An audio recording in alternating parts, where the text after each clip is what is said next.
خداوند کے زندہ اور پاک کلام میں سے پیدائش کی کتاب اس کا 23واں باب۔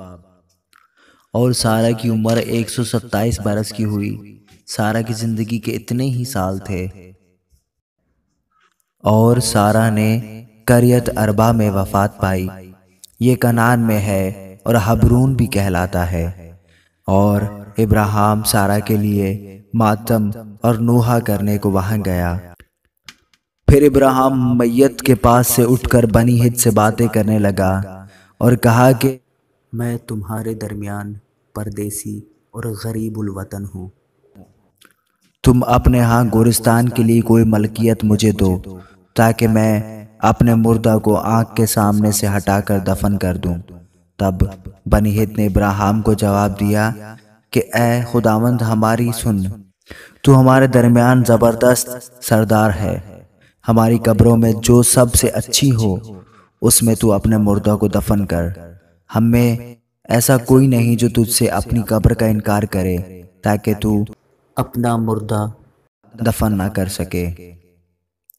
ابراہیم نے اٹھ کر اور بنی ہت کے آگے جو اس ملک کے لوگ ہیں عتاب بجا لا کر ان سے یوں گفتگو کی کہ اگر تمہاری مرضی ہو کہ میں اپنے مردہ کو آنکھ کے سامنے سے ہٹا کر دفن کر دوں تو میری عرض سنو۔ سوہر کے بیٹے افرون سے میری سفارش کرو کہ وہ مغفیلہ کے غار کو جو اس کا ہے اور اس کے کھیت کے کنارے پر ہے اس کی پوری قیمت لے کر مجھے دے دے تاکہ وہ گورستان کے لیے تمہارے درمیان میری ملکیت ہو جائے۔ اور افرون بنی ہت کے درمیان بیٹھا تھا۔ تب افرون ہتی نے بنی ہت کے سامنے ان سب لوگوں کے روبرو جو اس کے شہر کے دروازے سے داخل ہوتے تھے ابراہیم کو جواب دیا، اے میرے خداوند یوں نہ ہوگا، بلکہ میری سن، میں یہ کھیت تجھے دیتا ہوں اور وہ غار بھی جو اس میں ہے تجھے دیے دیتا ہوں۔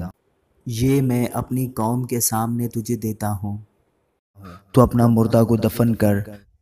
تب ابراہیم اس ملک کے لوگوں کے سامنے جھکا۔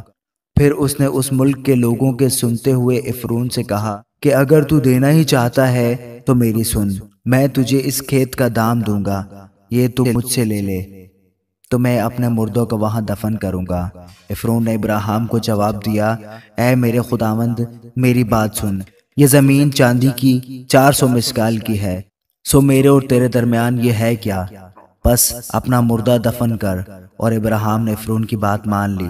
سو ابراہیم نے افرون کو اتنی ہی چاندی تول کر دی جتنی کا ذکر اس نے بنی ہت کے سامنے کیا تھا، یعنی چاندی کی 400 مسکال جو سوداگروں میں رائج تھی۔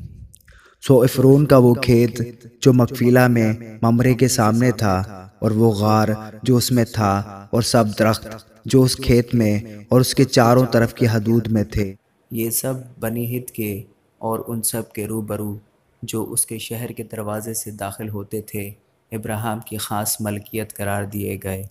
اس کے بعد ابراہیم نے اپنی بیوی سارہ کو مغفیلہ کے کھیت کے غار میں جو ملک کنعان میں ممرے یعنی حبرون کے سامنے ہے دفن کیا۔ چنانچہ وہ کھیت اور وہ غار جو اس میں تھا بنی ہت کی طرف سے گورستان کے لیے ابراہیم کی ملکیت قرار دیے گئے۔ آمین۔